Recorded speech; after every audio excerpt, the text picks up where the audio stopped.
আসসালামু আলাইকুম সুপ্রিয় শিক্ষার্থীবৃন্দ, আজকের ক্লাসে তোমাদের সবাইকে স্বাগত জানাচ্ছি। আমি সাজেদা চৌধুরী, প্রভাষক ব্যবস্থাপনা, লালবাগ সরকারি model school and college, Lalbagh, Dhaka. শিক্ষার্থীবৃন্দ, আজ আমরা একাদশ ও দ্বাদশ শ্রেণীর ফিনান্স, ব্যাংকিং ও বীমা প্রথম পত্রের অষ্টম অধ্যায় মূলধন বাজেটিং ও বিনিয়োগ সিদ্ধান্ত নিয়ে আলোচনা করব। তো আজকে আমাদের এই অধ্যায় থেকে আলোচ্য বিষয়বস্তুগুলো হচ্ছে মূলধন বাজেটিং কি, প্রকল্প কি, স্বাধীন ও পরস্পর বর্জনশীল প্রকল্প কি, মূলধন বাজেটিং এর পদক্ষেপগুলো কি কি এবং প্রকল্প মূল্যায়ন বলতে কি বুঝো। শিক্ষার্থীবৃন্দ, তোমরা জানো যে মূলধন বাজেটিং ও বিনিয়োগ সিদ্ধান্ত গ্রহণ এই অধ্যায়টিতে মূলত আমাদেরকে গাণিতিক সমস্যার সমাধান করতে হবে, কিন্তু শুধুমাত্র গাণিতিক সমস্যার সমাধান করলেই কিন্তু আমরা এই অধ্যায় থেকে পূর্ণাঙ্গ সৃজনশীল প্রশ্নের উত্তর করতে পারবো না। এই জন্য আমাদেরকে এর সাথে সংশ্লিষ্ট কিছু জ্ঞান এবং অনুধাবনমূলক প্রশ্নের উত্তরও সমাধান করতে হবে। আর সেই কারণেই আমাদের এই প্রশ্নগুলো অত্যন্ত গুরুত্বপূর্ণ জ্ঞান এবং অনুধাবনমূলক প্রশ্ন বলে আমাদেরকে খুব ভালো করে এই প্রশ্নের উত্তরগুলো জানতে হবে এবং শিখতে হবে।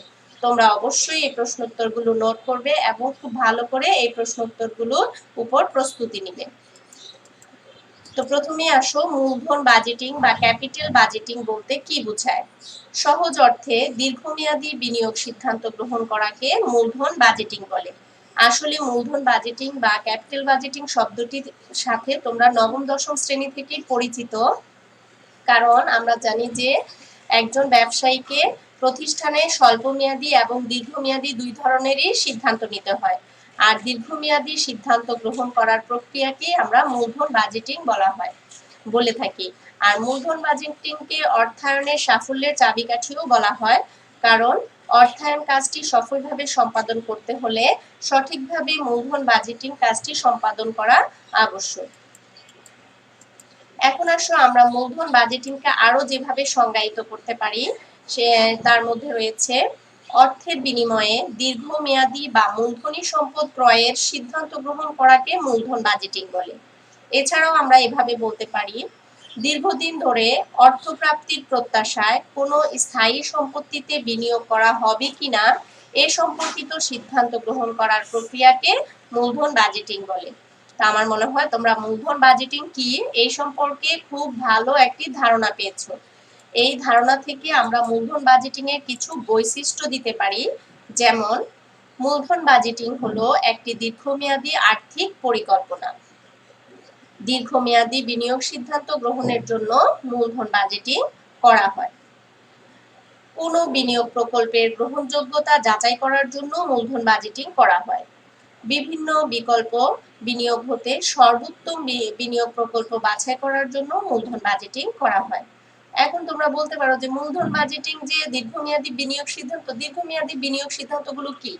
যেমন দীর্ঘমেয়াদী বিনিয়োগ সিদ্ধান্ত বলতে আমরা কোনো প্রতিষ্ঠানের জন্য যন্ত্রপাতি ক্রয়, তারপরে কোনো লাভজনক প্রকল্পে ভূমি, দালান কোঠা, কারখানা ইত্যাদি স্থাপন প্রকল্প কিংবা সম্পত্তির প্রতিস্থাপন, আধুনিকায়ন ইত্যাদিকে বুঝে থাকি।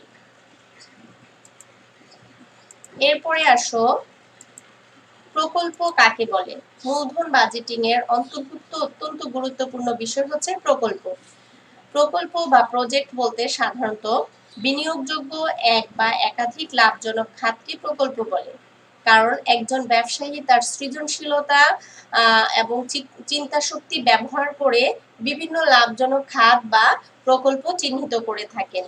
ব্যবসায়ী যে চিন্তা করেন তিনি যেই ব্যবসাটি করবেন সেই চিন্তাটাই হচ্ছে তার প্রকল্প। কেউ যদি মনে করে সে বিস্কিট উৎপাদনের কারখানা দিবে, এটি হচ্ছে তার প্রকল্প। কেউ যদি মনে করে সে ওষুধ শিল্পের কারখানা দিবে বা ওষুধ উৎপাদন করবে, এটাই তার প্রকল্প। কেউ যদি মনে করে যে সে তৈরি পোশাক তৈরির কারখানা দিবে, এটি তার জন্য প্রকল্প।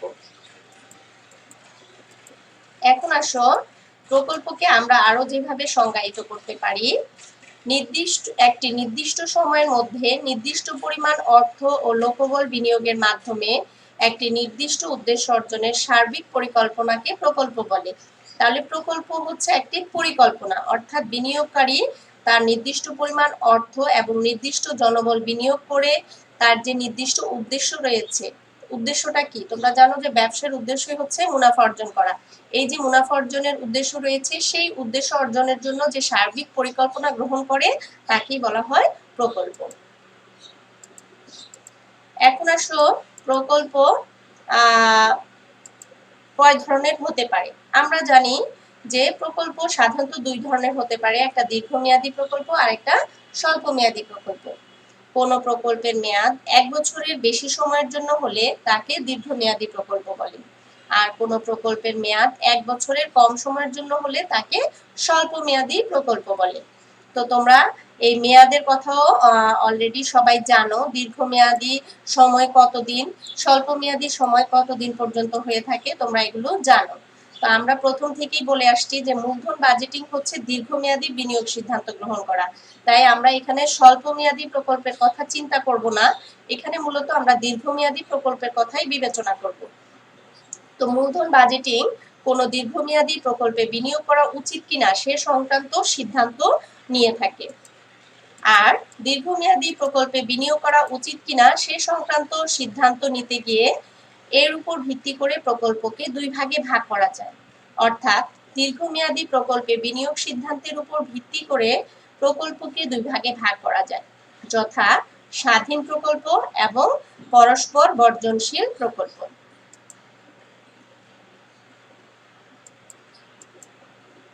এখন আসো স্বাধীন প্রকল্প কাকে বলে।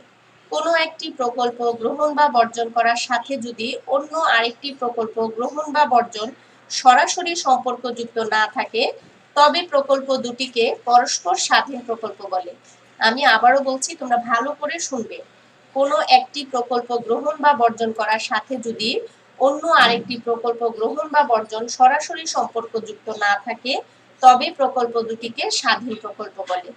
যেমন আমরা একটি উদাহরণ দিয়ে যদি বলি, একটি প্রতিষ্ঠান যদি 5টি বাস ক্রয় ও 3টি নতুন ফ্রিজ ক্রয় করে তাহলে উভয়ই পরস্পর স্বাধীন প্রকল্প হিসাবে বিবেচিত হবে। অর্থাৎ একটি প্রতিষ্ঠান চাইলে 5টি বাস ক্রয় করতে পারে এবং চাইলে সে একই সাথে 3টি নতুন ফ্রিজও ক্রয় করতে পারে। এই দুটি হচ্ছে তার পরস্পর স্বাধীন প্রকল্প, একটির সাথে আরেকটি সম্পর্কযুক্ত নয়। এখানে কারণ হিসাবে আমরা যেভাবে ব্যাখ্যাটি দিতে পারি, কারণ এক্ষেত্রে একটি প্রকল্পের নগদ প্রবাহ এবং গ্রহণ বর্জন সিদ্ধান্ত অপর প্রকল্পের নগদ প্রবাহ ও গ্রহণ বর্জন সিদ্ধান্তকে প্রভাবিত করে না। অর্থাৎ প্রতিষ্ঠানটি যদি 5টি বাস ক্রয় করে তাহলে 3টি নতুন ফ্রিজ ক্রয়ের সাথে নগদ প্রবাহ এবং গ্রহণ বর্জন সিদ্ধান্ত একে অপরকে প্রভাবিত করে না। অর্থাৎ প্রতিষ্ঠান 5টি বাস ক্রয় করবে এবং সাথে সাথে 3টি ফ্রিজও ক্রয় করবে। বাস ক্রয় করলে তার ফ্রিজ ক্রয়ের সিদ্ধান্ত বর্জন করার প্রয়োজন নাই বা এক্ষেত্রে নগদ প্রবাহের সাথে কোনো সম্পর্ক নেই। পাশাপাশি আবার ফ্রিজ ক্রয় করলে বাস ক্রয়ের সিদ্ধান্তের সাথে কোনো সম্পর্ক নেই, নগদ প্রবাহেরও কোনো সম্পর্ক নেই বা একটি গ্রহণ করলে আরেকটি বর্জন করারও কোনো বিষয় এখানে সম্পর্কযুক্ত নয়। এই ধরনের প্রকল্পগুলোকে বলা হয় স্বাধীন প্রকল্প। এরপরে আসো পরস্পর বর্জনশীল প্রকল্প। তো পরস্পর বর্জনশীল প্রকল্প কাকে বলে? কোনো একটি প্রকল্প গ্রহণ বা বর্জন করার সাথে যদি অন্য আরেকটি প্রকল্প গ্রহণ বা বর্জন সরাসরি সম্পর্কযুক্ত থাকে, অর্থাৎ একটি প্রকল্প গ্রহণ করলে যদি অপর প্রকল্পটি বাতিল বলে গণ্য হয় তাহলে প্রকল্প দুটিকে পরস্পর বর্জনশীল প্রকল্প বলে। তোমরা ভালো করে খেয়াল করো, কোনো একটি প্রকল্প গ্রহণ বা বর্জন করার সাথে যদি অন্য আরেকটি প্রকল্প গ্রহণ বা বর্জন সরাসরি সম্পর্কযুক্ত থাকে, অর্থাৎ একটি প্রকল্প গ্রহণ করলে যদি অপর প্রকল্পটি বাতিল বলে গণ্য হয় তাহলে প্রকল্প দুটিকে পরস্পর বর্জনশীল প্রকল্প বলে। যেমন একটি প্রতিষ্ঠান 5টি বাস ক্রয় করতে চায়, বাজারে মার্সিডিজ এবং বিএমডব্লিউ এই দুটি কোম্পানির বাস বিদ্যমান। প্রতিষ্ঠানটি যদি মার্সিডিজ থেকে 5টি বাস ক্রয় করে তাহলে বিএমডব্লিউ কোম্পানির বাস ক্রয়ের সিদ্ধান্ত তাকে বর্জন করতে হবে। এটি হচ্ছে পরস্পর বর্জনশীল প্রকল্প। আমরা কারণ হিসাবে যেভাবে ব্যাখ্যা করতে পারি যে কারণ এক্ষেত্রে একটি প্রকল্পের নগদ প্রবাহ এবং গ্রহণ বর্জন সিদ্ধান্ত অপর প্রকল্পের নগদ প্রবাহ এবং গ্রহণ বর্জন সিদ্ধান্তকে প্রভাবিত করে। কারণ প্রতিষ্ঠান 5টি বাস ক্রয়ের জন্য পরিকল্পনা করেছে। একাধিক কোম্পানি থেকে 5টি করে কিনলে কিন্তু তার 10টি ক্রয় করতে হবে। তাই এক কোম্পানি থেকে 5টি কিনলে কিন্তু সে আর আরেক কোম্পানির থেকে বাস ক্রয় করতে পারছে না। আমি এভাবেও বলতে পারি যে তুমি যেমন তুমি 2টা কলম কিনবে, এখন তুমি 2টা কলম কেনার জন্য 10 টাকা নিয়ে দোকানে গিয়েছো, সেক্ষেত্রে দোকানদার তোমাকে ম্যাটাডোর কোম্পানিরও কলম দেখালো, ইকোনো কোম্পানিরও কলম দেখালো। তো তোমার কাছে আছে 10 টাকা এবং তুমি কিনবে 2টি কলম, সেক্ষেত্রে তুমি যে কোনো একটি কোম্পানির 2টি কলম কিনবে। কিংবা যদি কিনো তাহলে সেক্ষেত্রে একটা করতে পারো যে ইকোনো কোম্পানি থেকে একটা, আবার ম্যাটাডোর কোম্পানি থেকে একটা, এভাবে করে 2টা কিনতে পারো। ওই যে কিন্তু আরেকটা কিন্তু করে বাদ দিতে হচ্ছে, অর্থাৎ তুমি 2টার বেশি কিনতে পারছো না, 10 টাকার বেশিও কলম কিনতে পারছো না। তো পরস্পর বর্জনশীল প্রকল্পগুলোই হচ্ছে এরকম, অর্থাৎ বাজারে বিদ্যমান মার্সিডিজ ও বিএমডব্লিউ এই 2টি কোম্পানির বাস একে অপরের সাথে প্রতিযোগিতা করে এবং প্রতিষ্ঠানটি যে কোনো একটি কোম্পানির বাসকে ক্রয়ের জন্য বেছে নেয়। তো এগুলোই হচ্ছে পরস্পর বর্জনশীল প্রকল্প। এবার আসো মূলধন বাজেটিং এর পদক্ষেপ বা ধাপ সমূহ। আসলে আমাদের সৃজনশীল পদ্ধতিতে এভাবে প্রত্যেকটি ধাপ ব্যাখ্যা করতে হয় না, কিন্তু আলাদা আলাদা করে বেশিরভাগ ক্ষেত্রে অনুধাবন অথবা জ্ঞানমূলক প্রশ্নে মূলধন বাজেটিং এর পদক্ষেপ বা ধাপগুলো ব্যাখ্যা করার জন্য বলা হয়ে থাকে। তো আমরা এই কারণে মূলধন বাজেটিং এর পদক্ষেপ বা ধাপগুলোর প্রত্যেকটি ধাপ খুব ভালো করে ব্যাখ্যা সহ শিখব। তো মূলধন বাজেটিং এর ক্ষেত্রে আমরা সাধারণত 6টি ধাপ দেখে থাকি। প্রথমটি হচ্ছে প্রকল্প উদ্ভাবন, দ্বিতীয়টি নগদ প্রবাহ প্রাক্কলন, তৃতীয়টি প্রকল্প মূল্যায়ন, চতুর্থ প্রকল্প নির্বাচন, পঞ্চম প্রকল্প বাস্তবায়ন এবং ষষ্ঠ হচ্ছে প্রকল্প তদারকিকরণ। তোমরা বাজারে বিভিন্ন ধরনের রাইটারের বই পেয়ে থাকো, এক এক রাইটার এক একভাবে উপস্থাপন করেছেন, কিন্তু মূল ধাপগুলো কিন্তু একই। হয়তো দুই একটা পয়েন্ট দেয়নি, যেমন নগদ প্রবাহ প্রাক্কলন অনেক বইতে হয়তো নাই, তারপরও এটিও মূলধন বাজেটিং এর একটি ধাপ হিসেবে তোমরা পড়তে পারো। তার সহ আমরা এই মূলধন বাজেটিং এর পদক্ষেপ বা ধাপগুলো ব্যাখ্যা করি। তো আমরা বলেছি যে মূলধন বাজেটিং হলো দীর্ঘমেয়াদী বিনিয়োগ সিদ্ধান্ত গ্রহণ করা। আর দীর্ঘমেয়াদী বিনিয়োগ সিদ্ধান্তের জন্য প্রতিষ্ঠানে বিভিন্ন দীর্ঘমেয়াদী সম্পদের সংযোজন, বিয়োজন, আধুনিকায়ন, প্রতিস্থাপন ইত্যাদি বিষয়সমূহ সর্বদা প্রতিষ্ঠানকে করতে হয়। তো এই সকল কাজগুলো করতে গিয়ে প্রতিষ্ঠান প্রথমে যে কাজটি করে থাকে প্রকল্প উদ্ভাবন, অর্থাৎ প্রজেক্ট জেনারেশন। এখানে মূলধন বাজেটিং প্রকল্প উদ্ভাবনের ক্ষেত্রে বিভিন্ন দিকসমূহ বিচার বিশ্লেষণ করে প্রতিষ্ঠানের উচ্চ পদস্থ কর্মকর্তা থেকে শুরু করে নিম্ন পর্যায়ের কর্মকর্তা পর্যন্ত প্রত্যেকেই প্রকল্পের সম্ভাব্যতা যাচাই করে থাকে। এখানে প্রকল্প উদ্ভাবনের ক্ষেত্রে প্রতিষ্ঠানের বিভিন্ন পর্যায় থেকে বিনিয়োগের প্রস্তাব আসে, অর্থাৎ আমি তো বললামই উচ্চ পর্যায় থেকে নিম্ন পর্যায় পর্যন্ত সবাই বিভিন্ন ধরনের বিনিয়োগের প্রস্তাবনা পেশ করে থাকে। এখানে সেই প্রস্তাবনার মধ্যে থাকে নতুন সংযোজন করা অথবা পুরাতনকে সম্প্রসারণ করা। আর যদি নতুন সংযোজন করতে চায় সেক্ষেত্রে তারা নতুন সম্পদ ক্রয় করতে পারে কিংবা নতুন সম্পদের পুনঃস্থাপন করতে পারে, অর্থাৎ পুনরায় আবার স্থাপন করতে পারে। আর যদি তারা পুরাতন সম্প্রসারণের বিষয়ে সিদ্ধান্ত নেয় সেক্ষেত্রে পুরাতনকে সম্প্রসারণ করতে পারে অথবা পুরাতনকে আধুনিকায়ন করতে পারে। তো এই হয়ে গেল আমাদের প্রকল্প উদ্ভাবনের প্রয়োজনীয় পদক্ষেপ সমূহ। এবং প্রকল্প উদ্ভাবনের পরে মূলধন বাজেটিং যে পদক্ষেপটি গ্রহণ করে সেটি হচ্ছে নগদ প্রবাহ প্রাক্কলন। নগদ প্রবাহ প্রাক্কলন বলতে সাধারণত প্রতিষ্ঠানের প্রতিনিয়ত আন্তঃনগদ প্রবাহ এবং বহির্নগদ প্রবাহকে বোঝানো হয়ে থাকে। তো আন্তঃপ্রবাহ কি তোমরা সবাই জানো যে প্রতিষ্ঠানের অভ্যন্তরে যে নগদ প্রবাহের আগমন ঘটে তাকে বলা হয় নগদ আন্তঃপ্রবাহ, এবং নগদ বহিঃপ্রবাহ বলতে প্রতিষ্ঠানের অভ্যন্তর থেকে যে নগদ প্রবাহ বহির্গমন ঘটে তাকে বলা হয় নগদ বহিঃপ্রবাহ। সাধারণত পণ্য বিক্রয় করলে প্রতিষ্ঠানে আন্তঃপ্রবাহ ঘটে, আর কোনো সম্পত্তি বা কাঁচামাল ইত্যাদি ক্রয় করলে নগদ বহিঃপ্রবাহ ঘটে। তো আন্তঃপ্রবাহের ক্ষেত্রে প্রতিষ্ঠানের যুক্তিসঙ্গত মুনাফা প্রাক্কলন করে, প্রাক্কলন মানে হচ্ছে বাজেট, প্রতিষ্ঠানের কি পরিমাণ মুনাফা অর্জন করা উচিত তা নির্বাচন করে নগদ আন্তঃপ্রবাহ করা হয়, অর্থাৎ প্রতিষ্ঠানের উৎপাদিত পণ্যের বিক্রয় মূল্য নির্ধারণ করা হয়। পাশাপাশি প্রতিষ্ঠানের প্রয়োজনে যুক্তিসঙ্গত পৌনঃপুনিক ও অপৌনঃপুনিক খরচ প্রাক্কলন করা হয়, অর্থাৎ প্রতিষ্ঠানের যে ব্যয়সমূহ রয়েছে সেটি বারবার করবে নাকি একবারই করবে ইত্যাদি খরচ সমূহ এখানে বিবেচনা করে নগদ বহিঃপ্রবাহ নির্ধারণ করা হয়। এরপর আসো ৩ নম্বর যে পদক্ষেপ বা ধাপ রয়েছে মূলধন বাজেটিং এ, সেটি হচ্ছে প্রকল্প মূল্যায়ন। প্রকল্প মূল্যায়ন মূলধন বাজেটিং এর অত্যন্ত গুরুত্বপূর্ণ একটি ধাপ। সাধারণত উদ্ভাবিত প্রকল্প সমূহ মূল্যায়ন করে সবচেয়ে গ্রহণযোগ্য প্রকল্প বাছাই করা এবং সেই প্রকল্পটি নির্বাচন করা একটি ব্যবসায়ের জন্য অত্যন্ত গুরুত্বপূর্ণ কাজ। আর প্রকল্প মূল্যায়নের ক্ষেত্রে দুই ধরনের পদ্ধতি ব্যবহার করা হয়, একটি হচ্ছে সনাতন পদ্ধতি, আরেকটি হচ্ছে বার্তাকৃত পদ্ধতি। তোমরা যদিও এরপরে এই পদ্ধতিগুলো নিয়ে ডিটেলস জানতে পারবে, তো আমি জাস্ট আজকে পদ্ধতিগুলোর নাম বলে দিচ্ছি। সনাতন পদ্ধতি হচ্ছে গড় মুনাফার হার এবং পেব্যাক সময়। বার্তাকৃত পদ্ধতি হচ্ছে নিট বর্তমান মূল্য, অভ্যন্তরীণ মুনাফার হার এবং মুনাফার্জন সূচক। তো প্রকল্প মূল্যায়নের ক্ষেত্রে এই পদ্ধতিগুলো অনুসরণ করে একটি প্রকল্পের গ্রহণযোগ্যতা যাচাই বাছাই করা হয়। এরপরে আসো প্রকল্প নির্বাচন। তো প্রতিষ্ঠানের জন্য প্রকল্প মূল্যায়নের পরে প্রকল্প নির্বাচন করা অত্যন্ত গুরুত্বপূর্ণ ধাপ বা পদক্ষেপ বলে বিবেচিত হয়। বিনিয়োগ প্রস্তাবনা সমূহ মূল্যায়নের পর বিনিয়োগের জন্য সবচেয়ে গ্রহণযোগ্য প্রকল্পটি সাধারণত একটি প্রতিষ্ঠান নির্বাচন করে থাকে। এক্ষেত্রে প্রথমেই তারা বিভিন্ন বিনিয়োগ প্রস্তাবনাগুলো মূল্যায়ন করে এবং গ্রহণযোগ্য প্রকল্প নির্বাচন করে। আর বিনিয়োগ প্রকল্প মূল্যায়নের ক্ষেত্রে পরিচালনা পর্ষদ কর্তৃক যে সিদ্ধান্ত গ্রহণ করা হয় বা চূড়ান্ত প্রকল্প নির্বাচন করা হয়, সেই প্রকল্পটি বাছাই করা হয় এবং গ্রহণযোগ্য প্রকল্প নির্বাচনের ক্ষেত্রে পরিচালনা পর্ষদ মূল্যায়িত প্রকল্পকে অনুমোদন দিয়ে থাকে। এরপরে আসো প্রকল্প সম্পাদন।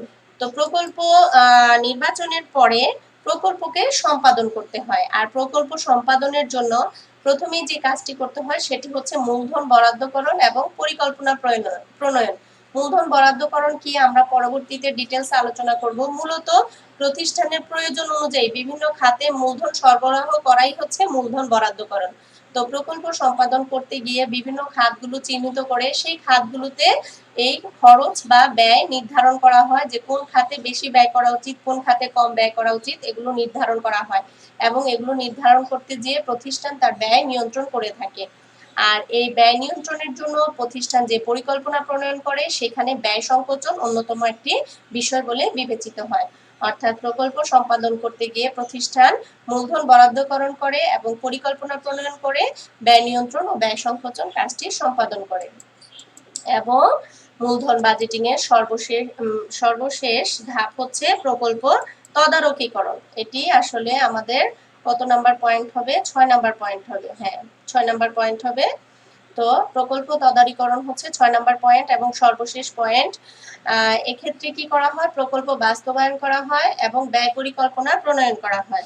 অর্থাৎ কোনো প্রকল্পকে তদারকিকরণ করতে গিয়ে প্রকল্পটি বাস্তবায়ন করা যায় কিনা তা বিবেচনার পরে সেটি বাস্তবায়নের জন্য সঠিক তদারক করতে হয় এবং তদারক করতে গিয়ে ব্যয় পরিকল্পনা প্রণয়ন করতে হয় ও প্রকল্পের সফলতা ব্যর্থতা নিরূপণ করে প্রকল্পটি বাস্তবায়নের জন্য যথাযথ পদক্ষেপ গ্রহণ করা হয়। তো এই হয়ে গেল আমাদের মূলধন বাজেটিং এর বিভিন্ন ধাপ বা পদক্ষেপ সমূহ। তোমরা তোমাদের পাঠ্যপুস্তকের আলোকে প্রত্যেকটি ধাপের ব্যাখ্যাগুলো খুব ভালো করে শিখবে এবং খাতায় বারবার লিখবে। বারবার পড়া এবং লেখার মাধ্যমে তোমরা তোমাদের ব্রেনে পড়াগুলোকে পার্মানেন্টলি জায়গা দিবে। ফলশ্রুতিতে দেখবে যে তোমরা সহজে আর ভুলে যাবে না এই টপিকসগুলো। এবার আসো আমাদের সর্বশেষ যে টপিকসটি ছিল প্রকল্প মূল্যায়ন কি। তো প্রথম কথাই হচ্ছে প্রকল্প মূল্যায়ন হচ্ছে মূলধন বাজেটিং এর অত্যন্ত গুরুত্বপূর্ণ একটি ধাপ বা পদক্ষেপ। মূলধন বাজেটিং কাজটি করতে গেলে প্রকল্প মূল্যায়ন ছাড়া মূলধন বাজেটিং কাজ করা সম্ভব নয়। তো প্রকল্প মূল্যায়ন কাকে বলে? প্রস্তাবিত প্রকল্প সমূহের সম্ভাব্যতা যাচাই বাছাই করাই হচ্ছে প্রকল্প মূল্যায়ন। আমরা এভাবেও বলতে পারি উদ্ভাবিত প্রকল্প সমূহ হতে সবচেয়ে গ্রহণযোগ্য প্রকল্প নির্বাচনের জন্য বিভিন্ন পদ্ধতি বা কৌশল বিবেচনা করাকে প্রকল্প মূল্যায়ন বলে। আর প্রকল্প মূল্যায়নের সাধারণত দুটি পদ্ধতি রয়েছে, একটি হচ্ছে সনাতন পদ্ধতি আর একটা হচ্ছে বার্তাকৃত পদ্ধতি। তো এই দুই ধরনের কৌশল অবলম্বন করে প্রকল্প মূল্যায়ন করা হয়। সনাতন পদ্ধতিতে আবার পেব্যাক সময় এবং গড় মুনাফার হার পদ্ধতি অনুসরণ করা হয়। আর বাট্টাকৃত পদ্ধতিতে নিট বর্তমান মূল্য, অভ্যন্তরীণ আয়ের হার এবং মুনাফা অর্জন সূচক এই 3টি পদ্ধতি বা কৌশল অবলম্বন করা হয়। তো শিক্ষার্থীবৃন্দ, আশা করি আজকের ক্লাস দেখে তোমরা অনেক উপকৃত হবে এবং ক্লাসটি যদি তোমরা ভালো করে ফলো করো তোমাদের অনেক কাজে লাগবে এই বিশ্বাস রেখে আগামী ক্লাসে আবার দেখা হবে সেই প্রত্যাশা করি। সবাই ভালো থাকবে। সবাইকে অসংখ্য ধন্যবাদ।